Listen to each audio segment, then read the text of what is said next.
Tony Stewart walks away after that fatal accident. The Brooklyn Nets held its media day. Deron Williams dodged a ball for his Point of Hope Foundation. The time of Teddy has arrived. Derrick Rose gives back in a huge way. The captain makes his final appearance as a Yankee. A girl in the Baseball Hall of Fame? We've also got your Week 4 NFL Roundup. Yes, all those stories plus who's in the doghouse and what's in the pipeline coming right up. So let's get this party started.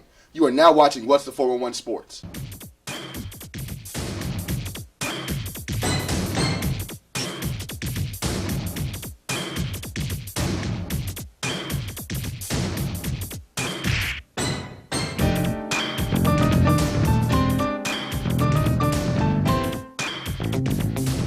Hey, and welcome to another episode of What's the 411 Sports. I'm Chris Graham. I'm Gregory Alcala. I'm Bianca Peart. And I'm Gilliam. Thanks for joining us. And now we're going to get to what's popping. That's right. We have 13-year-old Monet Davis, the first female to win a Little League World Tournament game and the first pitch a shutout. So she's now in the Baseball Hall of Fame.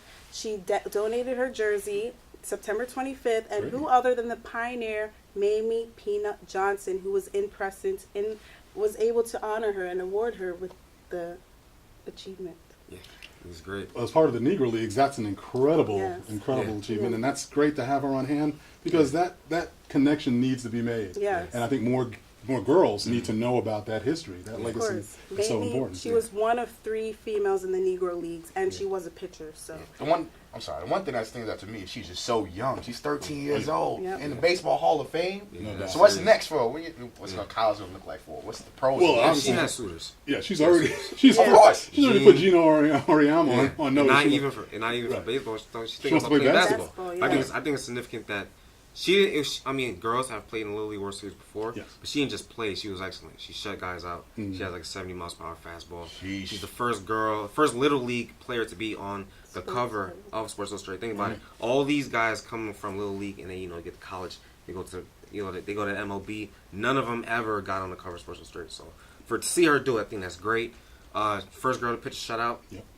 First girl. She has 2 shutouts. Yeah. And she's the first girl to win a game. So I think it's great. She's sending a message to all the the young girls out there that it's not just softball. You can play baseball too and be great at it. So no doubt. Well, I think I was mostly impressed with just her leadership. I mean, the fact that she really commanded the stage not only when she was on the mound, but even from the dugout. I mean, obviously she got a lot of coverage on the camera, but she was really kind of the unanointed leader of that team, and to have all these young boys kind of following her, and she was just one of the teammates. And I think that was the most impressive thing. Even in interviews, she didn't even seem she was rattled. She just handled it like it was, like whatever. She didn't even want the interviews. That's what happens. That's what happens. You're a Hall of Fame 13-year-old man. That's true. But let's go back to the original point, right? Yeah. The image she's showing to these other little girls is that they can make anything happen. Yeah. They don't have to show off their body. They don't have to flaunt it. They can be on sports covers for actual sports. Not being a cheerleader. Yeah. So wait, cheerleading is a sport though. Well, I'm not saying it's not. I'm sorry, cheerleaders out there. I just wanted to put it out there, okay? We're taking negative turns. In other news, the Nets had their media day September 26th on Friday. I was able to be in attendance, and I feel that the general theme of the Nets media day was pretty much health, it was motivation, and it was, redemption. Pretty much. Deron Williams was the second to talk after, I think, Coach Hollins. And what struck me is he said that he's not 100%, but he's close. He said that he feels 20% better than last year. I'm not really sure what that means. I thought that was weird. Other than that, it was weird. Good at math, Yeah. Other than that, he said that he's motivated every year to play. So I thought that was great. And he really had this serious demeanor while he was on the press conference. So it feels like he was a no business guy. He was all business. He wasn't trying to make any jokes. Joe Johnson spoke. He said that he expects better of himself this time around, because he knows that the team has a big. They depend on him in the playoffs to produce, because he's a high volume scorer. They depend on Joe Johnson because Deron Williams can't produce. No, let's not say that. Stop it. But Joe Johnson said he expects. He can score. Starting already. Yeah. I think what's the biggest takeaway is like I said, health. Brooke Lopez came in. Exactly. He was elated that. throughout the entire press conference. He just seemed like he was happy to be here. He said he's been waiting for this day since January 4th when he had surgery. Well, he's the guy they're showing in the ads. I mean, it's all about his comeback. He said he's ready to go. He Say there's no limit restrictions on him. anything like that. I spoke to Jared Jack, he was there too, and he said that he's happy to be a Brooklyn Net. He said that coming from a player outside looking in, you always want to see what it's like to play in a big city, and he's happy that he can be here and contribute. And he's actually friends with Deron Williams. They go back since high school. They came out in the same class. But I think the story of the day is pretty much Lionel Hollins. He handled it with. It wasn't like it wasn't your typical, oh, we're gonna do this, we're gonna do that as a coach. He was funny, like he was making jokes on stage. Sure. He said when one of the reporters asked him, how do you feel about the history that Deron Williams has of being a coach killer? And he said, I have a reputation of being a player killer. That's what he said. Ouch. And they asked him about how. But that's good. Yeah. You need that. Because it shows that he can corral guys. Exactly. You know what I mean? One of the reporters asked him, how do you put your coaching staff together? And he said that, these guys look good standing next to me. That's what he said. But on a serious note, he said that he wants a system that, players, he wants a system in which all players are touching the ball. So he wants the ball to move freely. He said that he's going to go hard in practice. And that was one of the statements that some of the players made that, last year, Jason Kidd wasn't really stern on practice. And Lionel House says that he's going to work on practice. He wants to test guys in practice and challenge them to get ready for, the games that they have coming up. So it was a pretty good day. If you're a Nets fan, you should be excited. And, look forward to the new season coming up. The Nets should be good. Well, that's great. I mean, it's a perfect segue because we have some other Brooklyn Nets information just regarding Deron Williams, the star point guard. And he had his 5th annual Dodge Barrage recently at Basketball City. Great event. This is 5 years contributing to his Point of Hope Foundation. Yeah. And I don't think a lot of people know that he has an adopted son who has autism. Yep. And so he's done a lot of events with Autism Speaks. He's done golf tournaments, what have you. And I had a chance to interview him, and he said, this is something that he kind of put together with Kyle Korver back in the day, but he wanted to do something different. Not the same old golf tournament, not the same old kind of poker tournament. He wanted to do something that was, reminiscent of his youth, but was something exciting and different for young kids. Yeah. And the dodgeball tournament, round robin, it's crazy. Yeah. But it was a great event.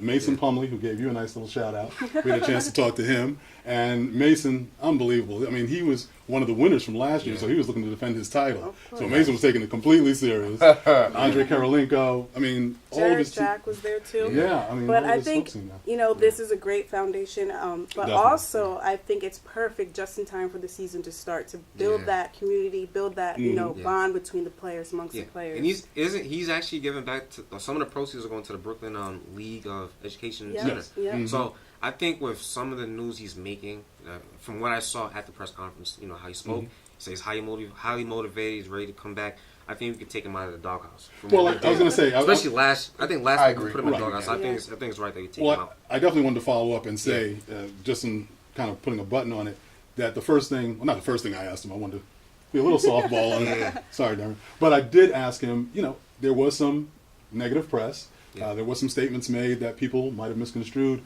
Do you want to explain that in terms of your feeling about being in Brooklyn, being the face of this franchise, and embracing the city? Right. And he was unequivocal. He's like, look, I could have gone back to Dallas. I mean, I'm from Texas. I'm from Dallas. I could have left. Yeah. But my family, which is very important to me, we're building a foundation here. I love the franchise. I mean, he's very excited about the new players that are going to be on the team. Obviously, Darren was out of the doghouse. Right. Oh, stop it. Out of the doghouse. Well, I think he got in the doghouse a little bit unfairly. I mean, look, we jumped the gun. We had a good time throwing him in. No, but on the real side, this is a guy who's got a real life. He's got real concerns, and like you and he's I. a family man. Yeah, no doubt. And I really appreciated getting a chance to talk to him. Lastly, I'll just say Lionel Hollins. Great guy. We had a chance to speak with him. Really stand up, a veteran. You can just see the leadership that he brings. Yeah. He's not fazed about being in New York. Yeah. It's not about this city. It's about what he's trying to build in a championship team. So the rivalries with the Knicks and all that stuff is inconsequential. And more importantly, he's a guy who gives back all the time. He's got a great foundation down in Memphis. Yeah. He's planning to continue that work here in New York. So he's looking for opportunities to really give back, and that's incredible. And Joe Johnson mentioned that in his press conference too. He said that every year he's been there, there's been a different coach. Peter Klizmo, Avery Johnson. Sure. Who was the last guy? I think it was Jason Kidd. Right. And he said that he really hopes that Lionel Hollins is the guy. Because he wants stability going forward, especially if he's going to make a decision to stay. He'll be the guy if they play for him. And you can't forget Avery Johnson too, who started the Brooklyn, the face of that program.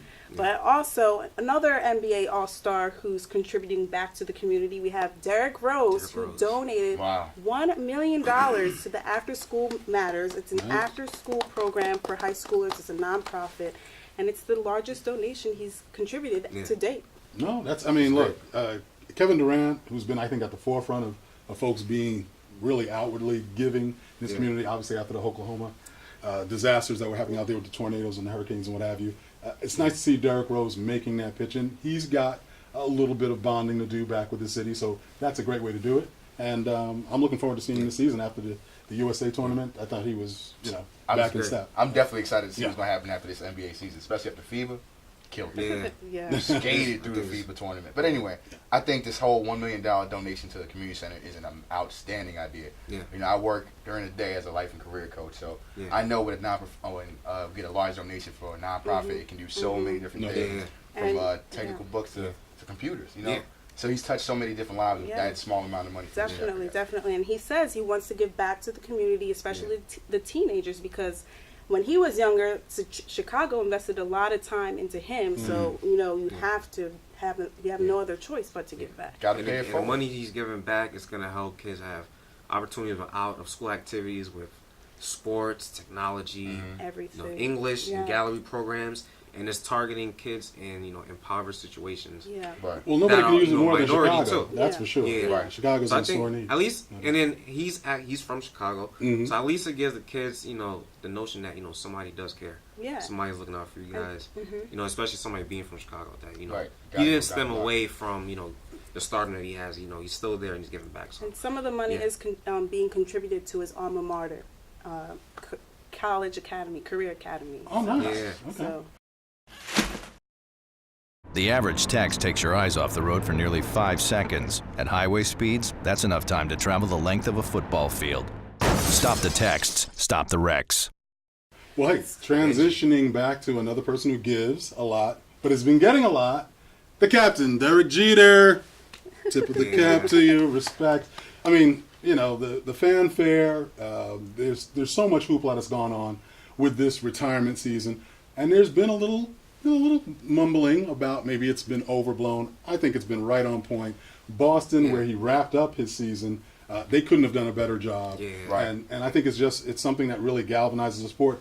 But the game-winning hit here in New York, man, I don't know who's writing the script in the back, but they're just like, okay, Jeter hits the game-winning hit. Way too perfect. Crazy. So they were People five. think it's a setup. I'm not throwing salt on it. I'm just saying. I'm saying right now, look, we're shutting the shade down right now. Not shutting any shade. DJ, don't worry, I got you. It was just so precise. They're down 5-2. Adam Jones hits a home run. They're down and he's by a 4. closer. Next guy, Steve Peart, hits a home run. It's 5-5. Then the first guy that comes up, he gets on base, and then Derek Jeter hits the hit, and he brings him home. It's great. Look, the bottom line is his whole career has been one of destiny. It really has just been karma, and the guy really just generates that feeling like, look, never say die. We always got a chance, and it's really a shame. They got fairly close. As bad as it ended up in terms of not making the playoffs, they were in it all the way till the end, just about. And Derek is much maligned as he's been about the season in general. In terms of hitting and fielding, it's just a perfect way to wrap it up, and I couldn't be happier for him. And it's really unfortunate now because looking beyond him, who's going to be the icon in New York for baseball? Should have been Robinson Cano. Should have been Cano. Pay for it. But I think you got to give props to the MLB schedulers. You have his last game, his last home game, right before the Boston series. Sure. Especially to have him play out his last 3 games there, I thought that was significant. And how they send him off, I thought that was great. Because they're a team, I know they hate the Yankees. Of course, but you had to respect him, He's ranked 6th in hits now, 3,465 hits. So. Nice. Big ups to the captain. Now, he needs to work on having a family and a wife. That's what I'm looking forward to. I agree.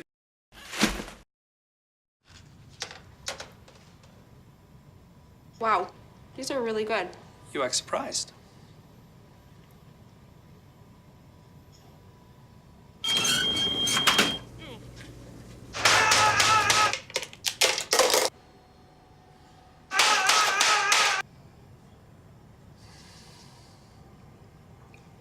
practice makes perfect. You don't have to be perfect to be a perfect parent. There are thousands of teens in foster care who don't need perfection. They need you. Hey, and welcome back to What's 401 Sports. We have more of What's Poppin'. So, Greg, what's up? A couple weeks ago, video surfaced that Tony Stewart, famous NASCAR driver, fatally, killed one of the drivers on the track, Kevin Ward Jr. And after weeks of court investigations, he was not charged. So, how do you guys feel about that? Well, I mean, I think the setup is, at least they were in a race. Yeah. Kevin Ward got out of his car after an incidental bump. Yeah. I mean, that he thought was intentional. He was really angry. And, unfortunately, he might not have taken the precaution he needed to, and just being filled with rage at that point, stepped out and wanted to challenge Tony. And you've got cars flying by at 150 miles an hour. Yeah. And unfortunately, got too close. Yeah. And this guy, he's a young guy, 20 years old. Was, Yeah, it was a young guy. And, at that age, he just wasn't mature enough. Because if anything were to happen, you're supposed to wait in the car until safety personnel goes up to you. You can't just walk out of the car in the mid, race. Right. Yeah, and it's dark out. He's wearing a dark suit, dark helmet. He nearly got scraped first by another car, but unfortunately it was Tony Stewart who. But the reports coming out, the investigation revealed that he had marijuana in his system, the toxicology, and the investigation, they really looked at the video from a whole bunch of angles. Sure. They blew it up, they enhanced it, so they saw that they actually said that his car wasn't out of control until impact. Exactly. So they made all these these judgments looking at the video. So I thought they did a great job in the investigation. And if you look at Tony Stewart's press conference that he had, this guy looks really broken down. Like, he was sad, he was just disheveled. It looked like something that's going to bother him forever. So how can you charge somebody Well, I mean, I think the problem is, I think there would have been no real allegations formed if Tony Stewart didn't have his reputation. Right. Unfortunately, he's got anger management issues, and he's been one to lash out on the track, taking his helmet off, hitting different drivers. Yeah. He's charged cars before himself, so I mean that really kind of set the table for okay, is there a possibility that there was some intention involved? But thankfully, I think the right call was made. Yeah. I think it might be time for NASCAR to put some regulations out. Yeah, that's what followed. Yeah, they said that players can't come out of their cars under any circumstances. Exactly. No doubt. And that's the right and move to go. Why is he racing? I mean, I don't know. He's back on the track. For me, I would be scarred a little bit. He missed some races. He was scheduled to race and he backed out fine. He missed 3 races. But after media had backlash, unfortunately. Yeah. So no doubt. He was going to go if it weren't for the media. Yeah. So. All right, but look, it was Sunday yesterday. It was football. So the Jets lost a heartbreaker. Heartbreaker. We have to start there. The Lions 17-24. It was so hard. Tampa Bay shocked everybody yesterday. They beat the Steelers 27-24. Go Lovey. The Eagles lost a heart. I know you're. Yeah. Be able to sleep tonight. I'll be able to sleep, but I'm not surprised. I'm not surprised. Let's not overlook the Giants, though. They did work on the Redskins. It was an earlier game. 40. They crushed them. Yeah, 45-21, I think. Yeah, but see, that's the thing. That's what the Giants are supposed to do. No, but let's be clear. And this is what I've got to talk about. Kirk Cousins supposed to be getting the anointment. He's the person that's going to unseat RG3. And Kirk Cousins himself said, look, this is RG3's team to keep and blah, blah, blah. And people were giving him the PR pass saying, he's just saying all the right things. Yeah. But this is his team. If he keeps playing like he did against Philly when they lost. Right. The bottom line is that I think he showed 5 turnovers, 4 interceptions, and a fumble lost to the opposing team. Hold on. All right. I don't hear but coming up anymore. But here's this is when you talk about the comparison. Now we got to talk about the Jets losing, unfortunately. But they want to hang Geno out to dry, who's a second-year player, who literally has 5 total turnovers, and they're giving him grief because 5 interceptions, right? 7 turnovers, leading the NFL in interceptions. Exactly. No, wait. He can't be 5 interceptions, leading the NFL in interceptions. Listen, but it's not all Geno's. I say that. I think Kirk's up to 5. Yeah, he's right behind him. I mean, Geno made the news first. Let's be clear though. Let's be clear. I think with regards to Kirk Cousins, and I'd love to find where Joe Theismann is these days, who was just loving Kirk and giving him all types of praise. I think everybody can breathe a sigh of relief in DC. RG3, when he gets back, it's his job. But more importantly, it's clear that Washington's not very good. Yeah. They got blistered by Philly and by New York. Yeah. And it's clear that Philly's not so hot because they got blasted. They didn't score any offensive points at all. No offensive points. But honestly, not a that field game was a goal, hiccup. not a touchdown. That game had to be a hiccup because the Eagles are a hiccup.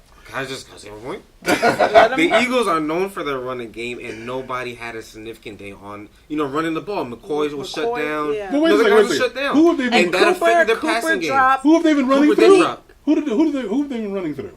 Jacksonville, Washington. Well, I'm sorry. They haven't been playing any formidable. Blame the defensive. NFL schedulers. Well, look, we got plenty to talk about on that end. But we got to talk about Teddy Bridgewater. We got to talk about Teddy. He beat the Falcons yesterday, 41-28. 41-28. Thank you, Teddy. He's bringing a bridge of hope to the Minnesota Vikings. It's Teddy time. That's what it's. Teddy time. time. We can't overstate really how great a debut he had. Yeah. Without your best player. Right. Yeah. Okay. Matt Castle's on injured reserve. Matt Castle is injured. He came in. Yeah. Threw it well, poised in the pocket. His teammates are complimenting his poise cool and demeanor. his cool demeanor. Yep. This is a guy who Zero it's not too big for him. Zero interceptions. You say no turnovers. No interceptions. 317 yards. It's pretty decent. And was able to pull the ball down and run with it like a champion. Especially spinning out of that close tackle. I really thought he was going down there. But he looked great. He rushed 27 yards? No doubt. He was poised. Like he was playing Madden out there. Yeah. Boy, he was balling out there on Sunday. And that's big. I mean, Atlanta Falcons are on the way back as far as everybody's concerned. They had some big games already. So we'll see. He's playing the Packers next. It's going to be important that he holds it down. It's going to be tough. It's going to be tough, but that's Teddy Bridgewater, man. Hey, that's how you're going to have game. Teddy Bridgewater. He's not on Aaron Rodgers' status. Oh, no. I'm not saying that.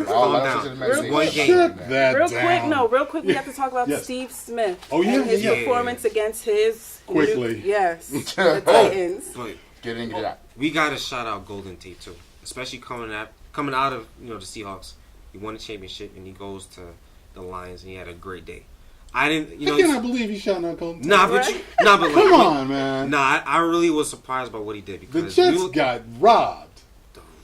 They robbed themselves. Yeah, that's true. There's too many bets, but honestly, you see a player coming from a championship team like that, and he wanted to go to another team and really put himself out there, and he showed up to play. I mean, I know he has Calvin Johnson there, so he won't get double coverage or he won't get a lot of pressure on him. But he just had a great game. I just got to ask though, why do the Jets seem to be always singled out when it comes to the refs making any decent calls? Geno Smith was 2 feet out of bounds, got thrown to the ground. I think Ndamukong Suh was in that mix. Probably. Well, no calls, no flags, nothing. Yeah. And I mean, let's not talk about the Chicago game previously because there were 2 huge calls that got made there. Yeah. But anyway, Geno, hang in there. He's got the support. Of the team. Honestly, was troubling about the Jets is we all feel like they can be great, but because of their history and you see them always coming up short. You look at all the games that they played this season; they're in every game, and the fact that they always coming up short, it just makes you.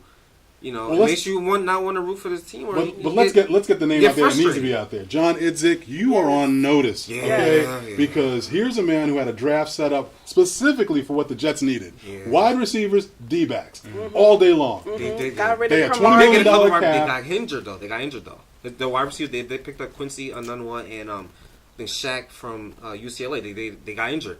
We put Quincy in the doghouse for sexual abuse. Right. But I'm just assault. I'm just saying, when did those picks get made, and who did they pass up before they went there? And as far as the D-backs are concerned, to only get Calvin Pryor in that mix, Rogers Marty was out there. Flowers. There's a lot of folks out there. Free agency wise, they missed the boat. They could even had Deshaun Jackson, if any, stretch out the offense. It's a really poor, I think, showing for Idzik, and it's going to play out where. Rex is going to do what he has to do to try to keep Geno his might job. take the fall again. And Geno may end up as much support as he's getting like now. A Mark Sanchez situation again. It's sad because Woody Johnson, sorry Woody, gotta call you out on the carpet here. Won't fire him. Well, I think he brought Idzik on because maybe he wants to just keep the money in that purse. And it's like you got to spend money to make money in this game. But you want to win, right? No, but that's what I'm saying. It has to win. And Idzik is going. I think this draft is going to prove to be an Achilles heel for how this team plays out. Stop it. I was about to say, the Jets are looking like the Philadelphia 76ers right now, just making bad calls on draft. Oh, my Yeah, God. it's hard. Oh, Okay, you took it to another level. You took it to another. There's no I reason wasn't for thinking about that. I think we You need took to it take a too break. I thought the far. Mets was on point because We're they're gonna scared take of a- spending money. All right. But real quick, no. Steve Smith, 139 yards, 7 catches against Carolina Panthers. You know, that was huge for him. Torched He them. torched them, literally. Yeah, but I'm just saying for Cam Newton because he has no weapons again. Yeah. Anyway. Yeah. All right, we're going to take a break, and when we come back, we'll tell you what's flying under the radar.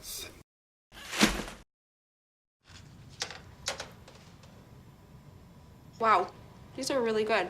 You act surprised.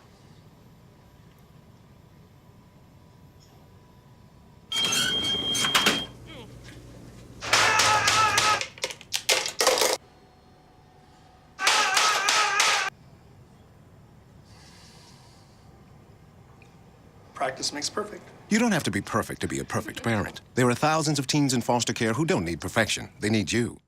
Welcome back to What's the 411 Sports, and now we're going to talk about a story that's flying under the radar. Chris.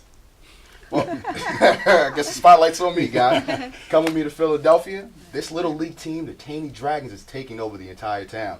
State Representative Brian Sims' resolution in the state Pennsylvania legislature declared September 14th to the 20th Taney Dragons Week.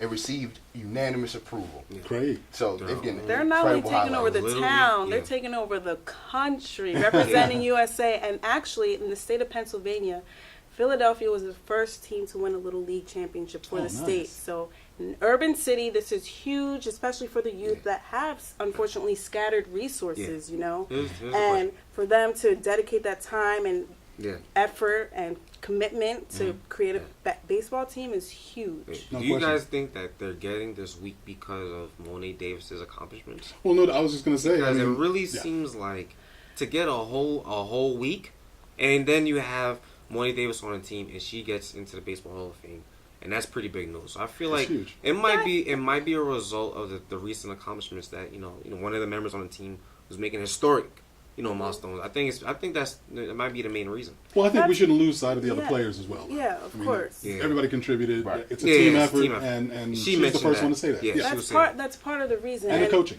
And again, Philadelphia, the first urban city Yeah. to represent Pennsylvania. So That's I mean, true. that's Yeah. huge. Being a dad can be tough. No. What do you mean she's not coming? When's the fairy princess coming? Any minute now. But when you're willing to do anything, It is I, Cruz Zinkerbell. Okay, time for cake. it's always worth it. I know it's really you, Drew. I'm just pretending for the other kids. The smallest moments can have the biggest impact on a child's life. Take time to be a dad today. Call 877-4DAD-411 or visit fatherhood.gov. Welcome back to What's the 411 Sports, and now we're talking about the stories in the pipeline. Greg. Like we mentioned before, we talked about the Nets, so basketball is back everywhere, and New Orleans Pelicans are gonna play Miami Heat October 4th. And if you guys are Jets fans, right? Well, you're not Jets fans, but the Jets are gonna play the Patriots, so the rivalry continues. It's gonna be October 16th. Yes, a lot more rivalries in Week 5 of NFL football, so watch out for that as well. No doubt. Yeah. But that's going to do it for this edition of What's the 411 Sports. Until next week, subscribe to our YouTube channel, follow us on Twitter, and friend us on Facebook at 401 Sports TV. I'm Chris Graham. I'm Gregory Alcala. I'm Bianca Peart. I'm Glenn Gilliam. Thanks for watching. We'll see you next week. Peace. See you guys.